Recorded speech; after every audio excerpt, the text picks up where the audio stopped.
3, 2, 1, go. Halo teman-teman, apa kabarnya? Semoga kalian semua dalam keadaan sehat dan penuh semangat ya. Perkenalkan, saya Ine Adelia, mahasiswi Institut Citra Buana Indonesia, Manajemen Informatika dari kelas Z3. Di video ini, saya akan membahas mengenai bab 3 mata kuliah e-commerce, yaitu tentang teknologi dan infrastruktur e-commerce. Nah, pernah nggak sih kalian belanja online tengah malam, tapi sistemnya tetap jalan tanpa error? Ternyata di balik itu semua ada teknologi internet, sistem pengiriman data, sampai infrastruktur canggih yang bekerja non-stop. Penasaran bagaimana semua itu bisa terjadi? Yuk kita bahas satu-satu poin ini ya. Selamat menonton! Nah, internet memungkinkan komputer di seluruh dunia saling berkomunikasi. Agar komunikasi ini berjalan dengan lancar, digunakan sebuah bahasa khusus yang disebut protokol komunikasi. Protokol utama yang digunakan di internet adalah TCP dan IP. TCP berperan mengatur pengiriman data, sedangkan IP bertugas menentukan alamat dan jalur pengiriman data. Dalam jaringan komputer, data dapat dikirim dengan dua metode utama, yaitu circuit switching dan packet switching. Circuit switching biasanya digunakan untuk komunikasi suara, sedangkan internet menggunakan packet switching yang lebih fleksibel dan efisien untuk pengiriman data digital. Kemudian, di sini kita ada peran TCP dalam transportasi data. Nah, disinilah peran TCP menjadi sangat penting. TCP akan memecah pesan dari pengirim menjadi paket-paket kecil, memberi nomor pada setiap paket, lalu mengirimkannya melalui jaringan. Di sisi penerima, TCP akan menyusun kembali paket-paket tersebut agar pesan dapat diterima secara utuh dan berurutan. Kemudian, kita lihat keuntungan paket switching. Keunggulan utama dari paket switching adalah kemampuannya untuk berbagi sumber daya jaringan. Dengan metode ini, bandwidth dapat dimanfaatkan secara maksimal, sehingga pengiriman data dalam jumlah besar bisa dilakukan dengan lebih efisien. Nah, untuk selanjutnya adalah routing.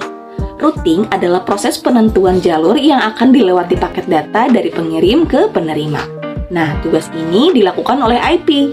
Karena routing bersifat dinamis, paket-paket dari pesan yang sama bisa saja melewati jalur yang berbeda dan tidak selalu tiba secara berurutan. Nah, untuk selanjutnya adalah addressability. Agar data dapat dikirim dengan tepat, setiap server di internet harus memiliki alamat yang unik. Alamat ini dikenal sebagai IP address yang terdiri dari 32 bit dan ditulis dalam 4 kelompok angka desimal. Contohnya seperti ini ya.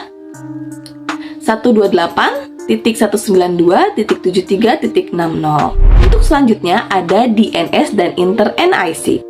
Nah, karena alamat IP sulit diingat, maka digunakan domain name server atau yang disebut dengan DNS. Nah, DNS berfungsi menerjemahkan nama domain yang mudah diingat menjadi alamat IP. Sementara itu, inter-NIC bertugas mengelola penugasan alamat IP agar tetap unik di seluruh dunia. Nah, untuk selanjutnya ada infrastruktur e-commerce. E-commerce tidak berdiri sendiri, tetapi dibangun di atas berbagai teknologi yang saling terintegrasi. Semua teknologi ini membentuk sebuah lapisan infrastruktur yang mendukung transaksi online. Kemudian ada komponen infrastruktur e-commerce. Nah, infrastruktur e-commerce terdiri dari berbagai komponen penting, mulai dari teknologi internet, jaringan telekomunikasi, perangkat keras dan lunak, hingga arsitektur keamanan yang melindungi data dan transaksi dari gangguan pihak ketiga. Sebagai kesimpulan, teknologi internet menjadi pondasi utama dalam e-commerce.